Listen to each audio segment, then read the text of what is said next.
মরণের কোনো ভয় কি আয়াত শোনাবো, রাত হয়ে যাচ্ছে। বাবা যারা আল্লাহ পাক শুনিয়ে দিয়েছে, পৃথিবীতে মুমিনের মরণ হলে মুমিনের কষ্ট হবে না, কারণ মুমিনকে আল্লাহ পাক ওইভাবে নেয় না।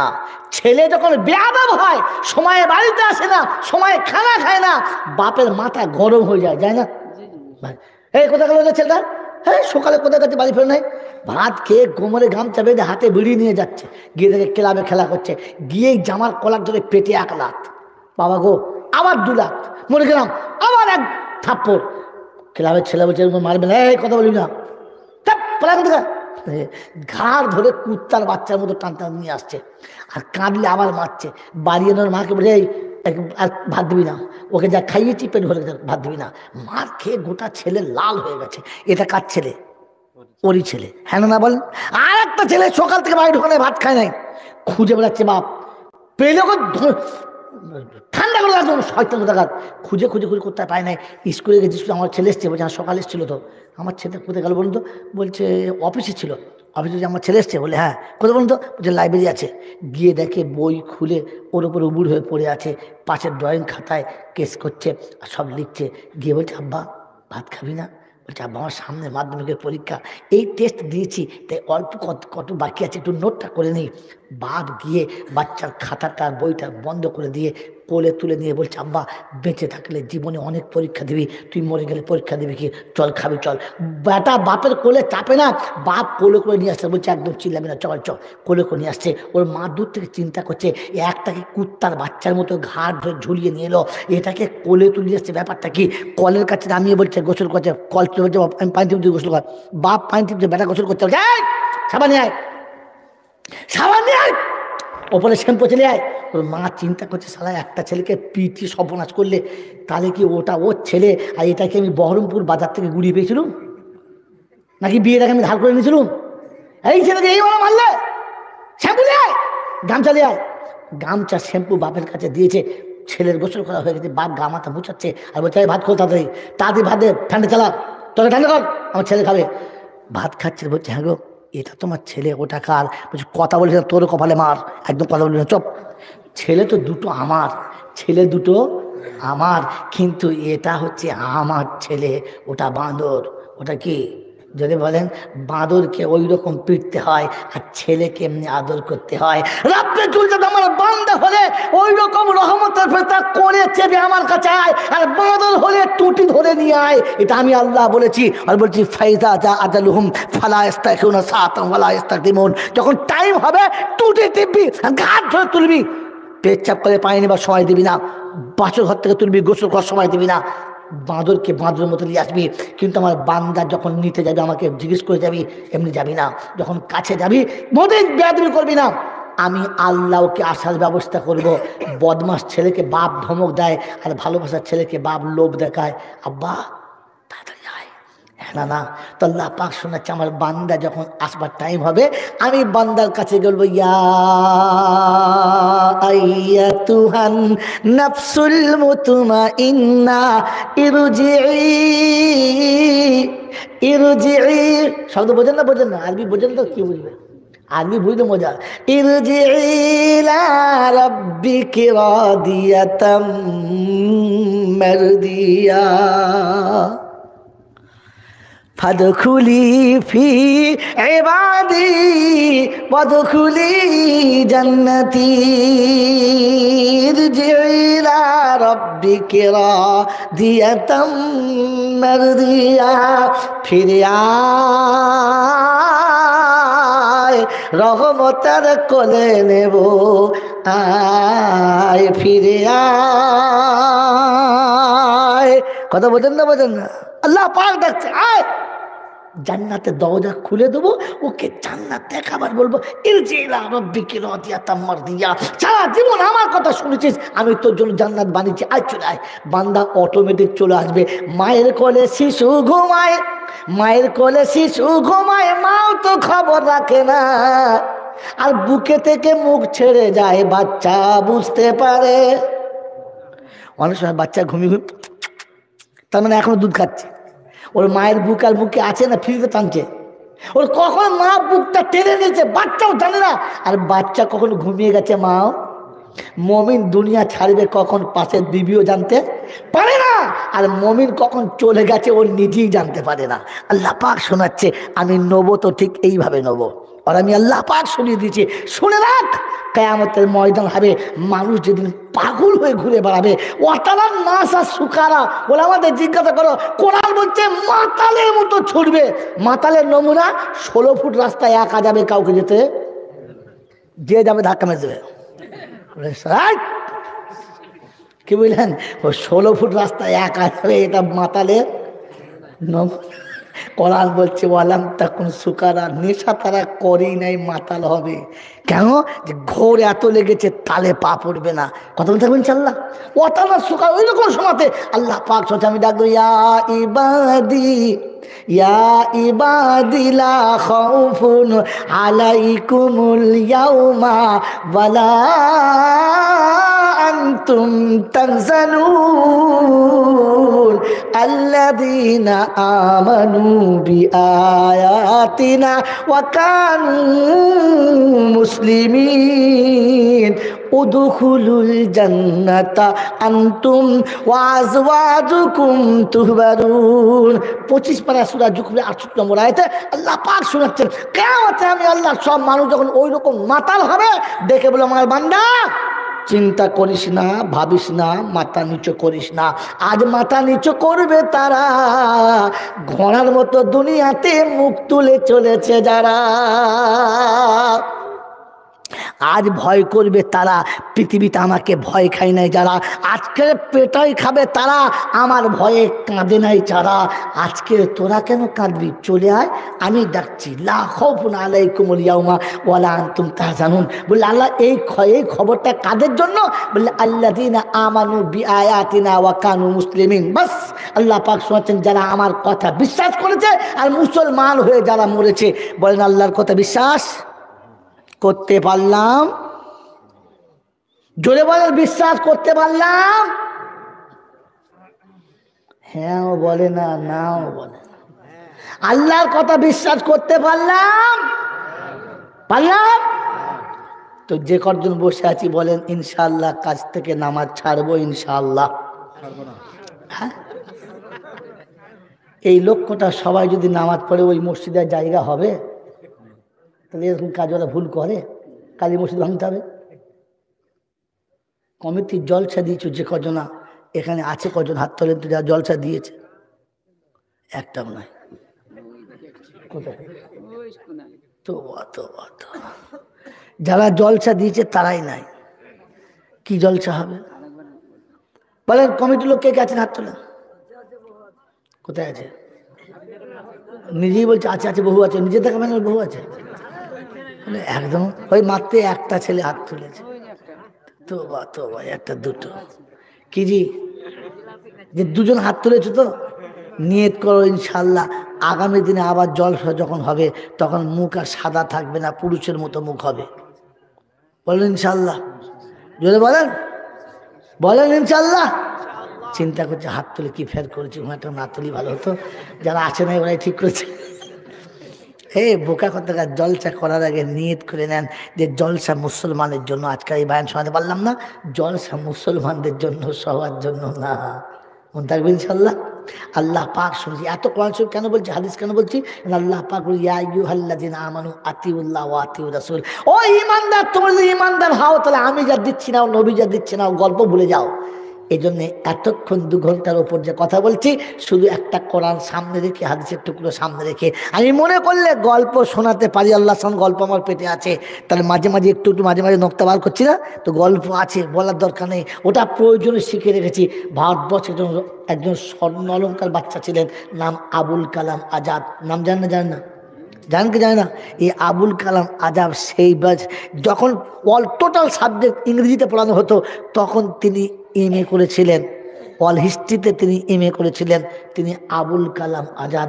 ইংরেজি তিনি ওরকম বলতে পারতেন, যেমন মাতৃভাষার থেকে ইংরেজি বেশ ভালো বলতে পারতেন, কিন্তু কখনো কোনো স্টেজে কোনো রকমের মঞ্চে তিনি ইংলিশ ব্যবহার করতেন না। তাকে জিজ্ঞাসা করা হয়েছিল যে আপনি এত ভালো ইংলিশ জানেন তবু কেন বলেন না? এত লোক ইংলিশ বলে, আপনি কেন বলেন না? তো বলেছিলেন এটা মুনাফিকের ভাষা, মুসলমানের মুখে মানায় না। মুনাফিকের ভাষা মুসলমানের মুখে, এটা শিখে রেখেছি। বেঈমান কখনো না ঠকাতে পারে, তাই শিখে রেখেছি এটা বলার জন্য।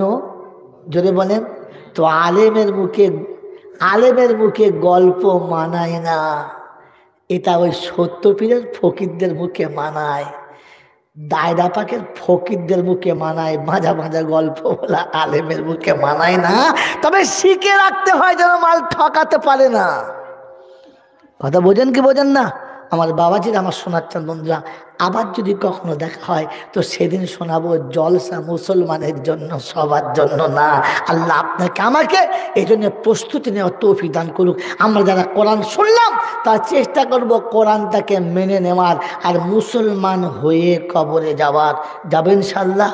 মুসলমান হতে গেলে কটা জিনিস লাগে জানি আমরা, কটা লাগে ওইটাও জানে না। আর জলসা করা আমার সম্ভব না, কারণ এত বুঝতে গেলে একবার সেই আমার তো প্রাইমারি স্কুল থেকে শুরু করতে হবে।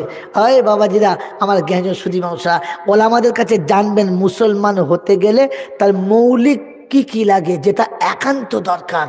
5টা জিনিস লাগে তবে মুসলমান হয়। কি কি? আরে ওটা তো ইসলামের ভিত, বোকা কথা দুধ। এলাকায় মলসম আছে, তোমাদের এলাকায় মলসম আছে নাই? আর বলে আমার আছে না, ওদের জিজ্ঞাসা করলো হুজুর এই একটা লোক ঘরে 4টে দেয়াল দিয়েছে, সুন্দর একটা ভিত দিয়েছে, এটা ঘর হয়ে গেছে না আর কিছু লাগবে?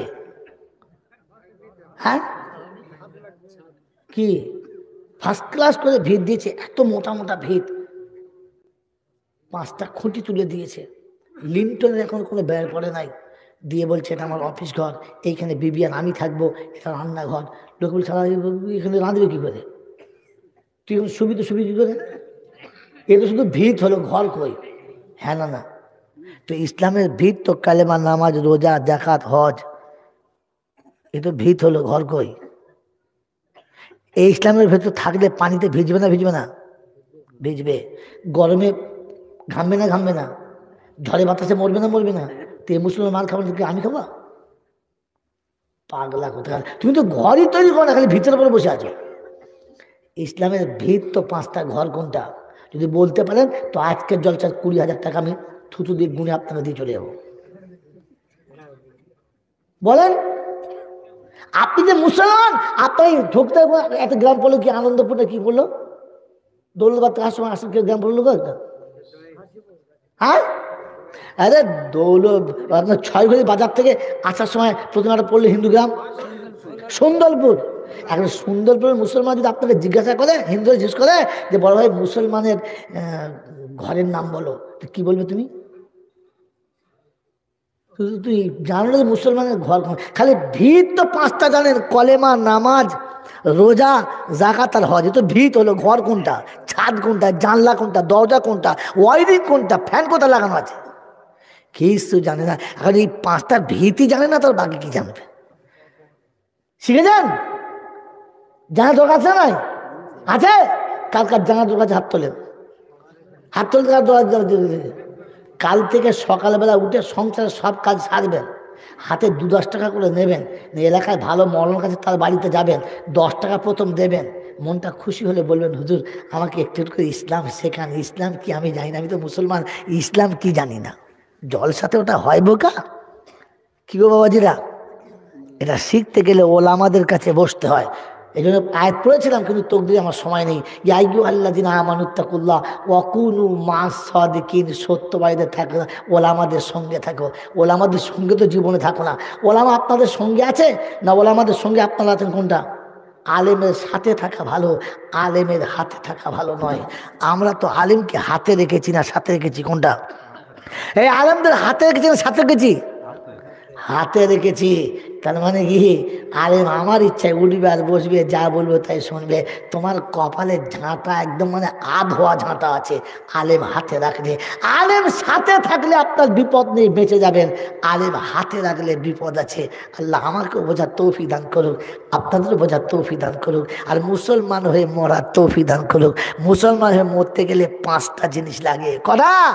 পাঁচটা কলেমা, নামাজ, রোজা, হজ, যাকাত, এটা না, এটা ইসলামের ভিত। মুসলমানের জন্য পাঁচটা লাগে, যেটা উপরে থাকে, তো ভেতরের গল্প, উপরে থাকে। মুসলমান কখনো নাপাক থাকে না, মুসলমান পর্দাতে গোসল করে, বাইরে করে না, মুসলমান কাবা দিকে মুখ করে শোয়, অন্যদিকে শোয় না, আর মুসলমান নামাজ পড়ে শোয়, নামাজ না পড়ে শোয় না। মুসলমানকে দেখলে মুসলমান মনে হয়, হনুমান মনে হয় না। আপনাকে আমাকে এই পাঁচটা জিনিস মিলিয়ে দেখে নেন আছে কিনা। আজ বলতে পারলাম না, আল্লাহ কোনো আবার দেখা হলে সেদিন বলবো। আল্লাহ আপনাকে আমাকে আমল করার তৌফিক দান করে বলুন আমিন। ওয়া আখিরু দাওয়ানা আনিল হামদুলিল্লাহি রাব্বিল আলামিন। 11টা বেজে গেছে, আমাকে ছেড়ে দিন, অনেক দূর যেতে হবে। দোয়া করুন, আগামীকাল আবার অনেক লম্বা সফর। এখন থেকে মে মাসের 14 তারিখ পর্যন্ত টোটাল প্রতিদিন আছে। এই মেশিন চলবে বলে মনে হচ্ছে? ও শোনা হলে আমি তো রূপ হয়ে যাবে। এবার মোহাব্বতের সঙ্গে দরুদ বলুন, আল্লাহুম্মা সাল্লি আলা মাওলা ওয়ালা আলি সাইয়্যিদিনা মাওলানা মুহাম্মদ। ভাসাইয়া প্রেমের তরি ও কান্ডারি, এই দুটার মনে রাখেন সারা জীবন। ভাসাইয়া প্রেমের তরি ও কান্ডারি, করে নিও পার আমি বড় গুনহেগার, আমি বান্দা যে তোমার। কাল হাসরে তুমি ছাড়া আর কে আছে আমার, আমি বড় গুনহেগার, আমি বান্দা যে তোমার। পাপে তাপে ভরা দেহ, সঙ্গের সাথে নেই রে কেহ।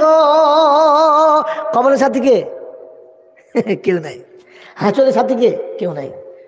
পাপে তাপে, আর সব পাপ করছে কাদের জন্য? ওদের জন্য। এই চুরি করছে কার জন্য? পেটের জন্য, ছেলের জন্য। মা বাপকে কষ্ট দিচ্ছে কাদের জন্য? বিবি বাচ্চার জন্য না নিজের জন্য? যদি বলো, লোকের সম্পত্তি মেরে নিচ্ছি কার জন্য? ছেলেদের জন্য। পাপে তাপে ভরা দেহ, সঙ্গের সাথে নেই রেখে হো। ওরে পাপে তাপে ভরা দেহ, সঙ্গের সাথে নেই রেখে হো। তোমার হাবিবের উম্মত বলে চিনে নিও, সেদিনে আমার আমি বড় গুনহেগার, আমি বান্দা যে তোমার, বান্দা যে তোমার। ভাসাইয়া প্রেমের তরি ও কান্ডারি, করে নিও পার আমি বড় গুনহেগার। বিসমিল্লাহির রহমানির রহিম। আলহামদুলিল্লাহি রাব্বিল আলামিন, ওয়াসসালাতু ওয়াসসালামু আলা সাইয়্যিদিল আমবিয়া ওয়াল মুরসালিন ওয়া আলা আলিহি ওয়া আসহাবিহি আজমাইন। মওলাই হাকিম, দুটো হাত তোমার দরবারে তুলেছি। অতীত জীবনের গুনাহগুলোকে মাফ করে দাও। চলাতে বলাতে, ওঠাতে বসাতে, হাসিতে কান্নাতে, আনন্দে নিরানন্দে, ত্রুটি বিচ্ছুতি বেয়াদবি যা কিছু হয়ে গেছে সমস্ত ভুলকে তুমি মাফ করে দাও। আল্লাহ, বাকি জীবন তোমার গোলামির জন্য আমাদেরকে কবুল করে দাও। আল্লাহ, বাকি জীবন তোমার গোলামির জন্য আমাদেরকে কবুল করে নাও। যে কথা বললে আল্লাহ তুমি নারাজ হবে, তোমার নবী নারাজ হবে, সে কথা জবানে আসার আগে তুমি বন্ধ করে দাও। যে কথায় তুমি রাজি, তোমার নবী রাজি, আল্লাহ দিন জিন্দা হবে, মানুষ ফিতনা থেকে বেঁচে যাবে, সেমন কথা তুমি জবানে না আসলে তুমি আনিয়ে দাও। আল্লাহ তুমি বলিয়ে নাও। বলতে জানি না, বলতে জানি না, বলার মতো কিচ্ছু নেই। আল্লাহ তুমি বলিয়ে নাও। তাই বাকি জীবন তোমার গোলাম বানিয়ে নাও। তোমার কোরআনের খেদমতের জন্য আমাদেরকে কবুল করে নাও। জামানে মুতাসার কালাম, মকবুল কালাম দাও, সমুদ্র কণ্ঠ দাও। আল্লাহ, আল্লাহ, আল্লাহ হৃদয়কারী ভাষা দাও, মনোমুগ্ধকর আলফাজ দাও। আল্লাহ মকবুল কালাম দাও, মশহুদ দিও না, মকবুল কালাম দাও। আল্লাহ আমলের তৌফিক দাও। যা বলেছি তাতে কিচ্ছু হবে না, যা শুনেছি তাতে কিচ্ছু হবে না। তুমি যদি আমল করার সুযোগ দাও তো বান্দা বেঁচে যাবে। আল্লাহ তুমি আমাদেরকে আমল করার মতো তৌফিক দাও। আল্লাহ বাকি জীবন, আল্লাহ বাকি জীবন তোমার পায়ের সেজদা করার তৌফিক দাও। শয়তানের ওয়াসওয়াসা ধোঁকা থেকে বাঁচিয়ে নাও। রিয়া অহংকার তাকাব্বুর থেকে বাঁচিয়ে নাও। আল্লাহ গর্ব ফকর কিনা কাপড় থেকে বাঁচিয়ে দাও। আল্লাহ দুশ্মনের দুশ্মনী থেকে হেফাজত করে দাও। আল্লাহ শত্রুর শত্রুতা থেকে হেফাজত করে দাও। আল্লাহ অনিষ্টকারীর অনিষ্ট থেকে হেফাজত করে দাও। আল্লাহ সমস্ত রকমের সমস্ত